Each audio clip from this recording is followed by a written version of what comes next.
Dear friends in Christ, as we bow as his humble children before our awesome God, we are confronted by three natural disasters. I'm talking, of course, about the hurricane in Texas, the hurricane in Florida, and the very destructive earthquake in Mexico. Many people have been hurt, many have been killed, and many more have suffered great damage to their property. It seems to me reasonable to ask the question, why does God permit such disasters? Keeping in mind that there were no disasters in the Garden of Eden, not even a rainstorm. The mist came up out of the ground to water the plants. It all started when somebody took a bite of an apple called sin.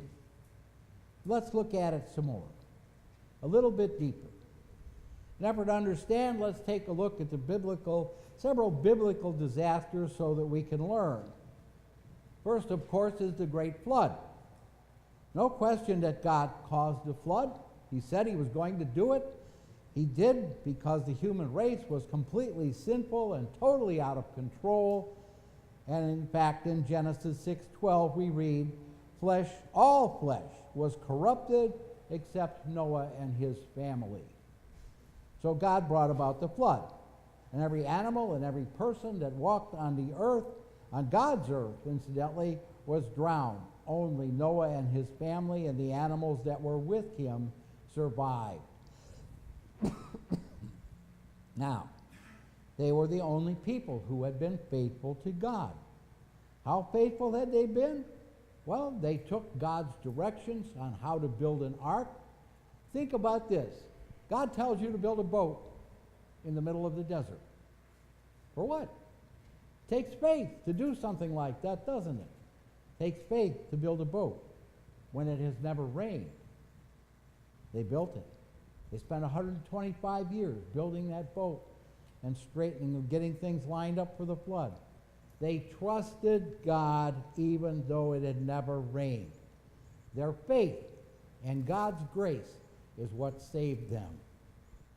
Now, God's made some very important changes after the flood.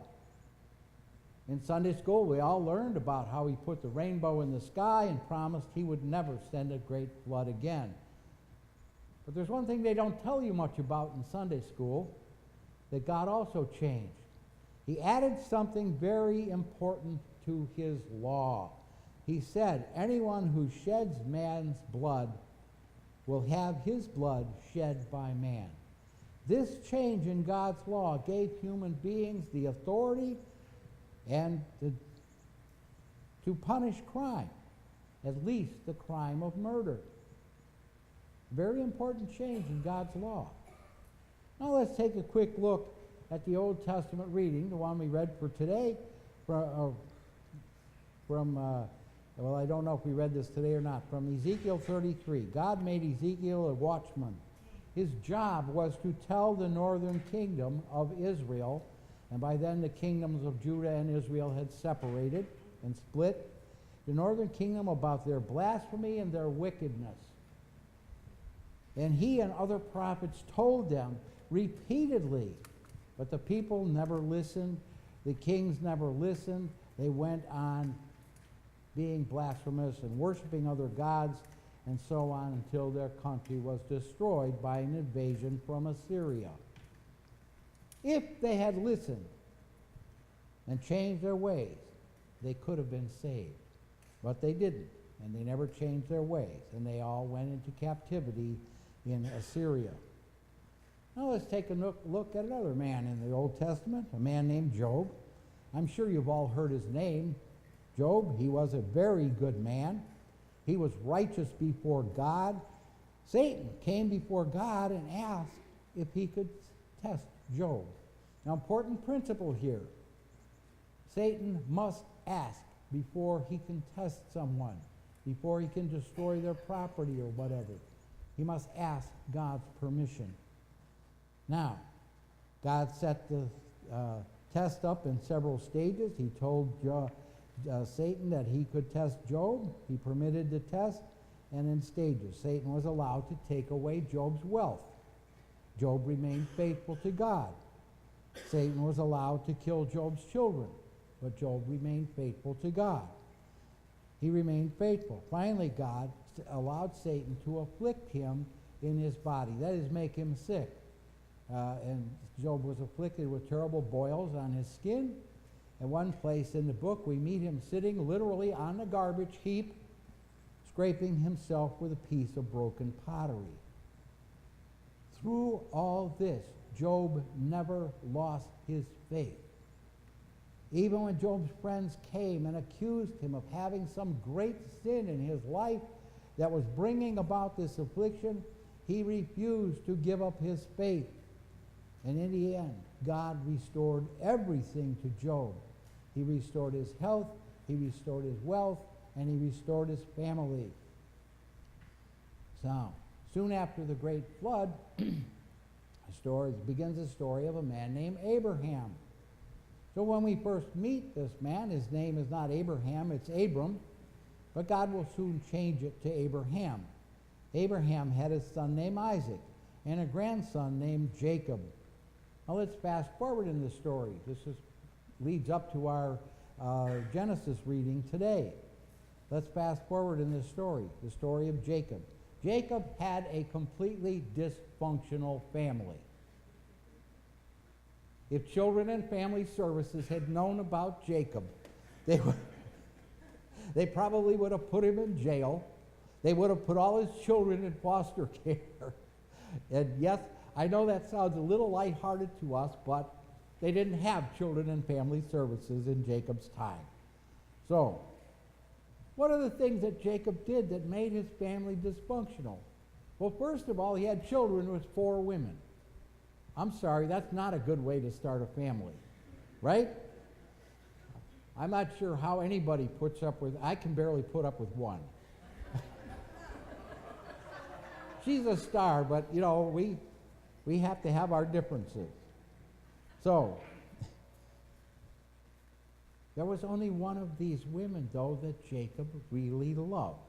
Her name was Rachel. She was his favorite wife. Now, as things would have it and as God would have it, all of the other women had children before Rachel ever conceived. But when she finally does have a son, that son becomes Jacob's favorite son. That's Joseph, okay? Now, I know, and we all know, that it's not a good idea to have a favorite child. It's certainly not a good idea to show favoritism to any of your children. You have to treat your kids alike, at least as much as you can. On the other hand, Jacob did not do that. He shows this favoritism. He gives this young man authority over his brothers, even though they were older than he was. He gave Joseph that remarkable gift of the multicolored coat that we all learned about. This actually hand-embroidered, incidentally, coat. The striped coats you see in the Sunday school literature don't do that coat justice. The time and the place, this was an incredibly important gift. It was way more than just a gift. It signified Joseph's favoritism within Jacob's eyes. Of course, Joseph wears the multicolored coat all the time, and this makes his brothers angrier and angrier. Now, Jacob's older sons hate this young man, and they plot to kill him. Now, they're just not going around wishful thinking, oh, I wish he was dead. I'm not talking about that. I'm talking about hatching a serious plot to get rid of this kid. And what do? They put him down in a hole, in a dry well or a cistern, and Reuben rescues him from there, and then they catch what they think is a big break. A bunch of Ishmaelites are riding by on their camels, and they sell the boy into slavery. They don't have to take the blame for his death. They haven't killed him, but they got rid of him. Oh yeah, and they got 20 shekels too that they could party with. They got rid of him. He's taken to Egypt by the slave traders. To finish this part of the story, Jacob's sons come home and tell him They bring that hated multicolored robe, the coat of many colors. They bring it back, and they soaked it in the blood of an animal, and they tell Jacob that Joseph must have been killed by a wild animal. They bring home the famous coat of many colors soaked in blood. What a way to treat your father. What a way to treat your brother. There was a lot of hatred in that family. Meanwhile, of course, Joseph is dragged off to Egypt by the slave traders. In Egypt, he is purchased by a man named Potiphar. Potiphar is a wealthy and powerful man. He's the captain of the Pharaoh's bodyguard. At first, Joseph is just a household slave, but then Potiphar begins to realize that Joseph has potential. He's a very good manager. Potiphar entrusts Joseph with the authority of running his entire household, including his farmland. But now a new problem crops up in Joseph's life. Potiphar's wife develops an intense lust for Joseph. She tries every which way she can to seduce him, but Joseph remains faithful to both Potiphar and to God. He refuses to be seduced. Finally, this outrageous woman claims that Joseph has tried to rape her, and of course he is put in prison. Now, let's think about this situation for 1 minute. Joseph is dragged away from his family, or has been dragged away from his family, separated from his father, sold into slavery in a strange land, and just when it looked like things were going pretty well, this woman has him put in prison. He's right back at the bottom of the heap. Now, one might think this is a good place to give up on God. But Joseph never does. He never does. He keeps his faith. He will be restored through the prison, through his contacts with Pharaoh. He becomes second in command of the entire kingdom. Now, one might say at this point he's been restored. He was his father's favorite son. Now he is the Pharaoh's favorite assistant. From this position, he's able to save his family from the famine. There's a famine in the land of Canaan, where Jacob's family is living. They're able to come to Egypt and start a new life, all 70 of them. And actually, Joseph has so impressed the Pharaoh and the Egyptians that they keep his name in their history books for many, many years, because Pharaoh after Pharaoh allows the family to live in Egypt in peace and prosperity until there's actually a change in the ruling dynasty. And all this because Joseph kept the faith, just like Job, just like Noah. They kept the faith even in the bad times. Let's look back quickly. Many people in the Bible have had difficult times, some very difficult. Let me name a few. Job, Jacob, Joseph, Noah, and all the people to whom Ezekiel tried to speak. Those who kept the faith were eventually rescued and restored by God. And those who did not keep the faith and remained sinners were destroyed. Yes, good things can come out of hurricanes and earthquakes. Yes, they can. Let's think about some of the good things that do come out. What about charity? How about man's humanity to man? We often hear about man's inhumanity to man. Let's take some time to think about man's humanity, about the generators and the buckets and all of the food and water and everything that's being shipped to these places where people are having the difficult problems. Man's humanity to man. See, man's humanity. Faith is a way of life. This is what I want to help you understand this morning. Faith is not the answer to this question. Faith is a way of life that gets you through the question. I invite you to find peace through faith.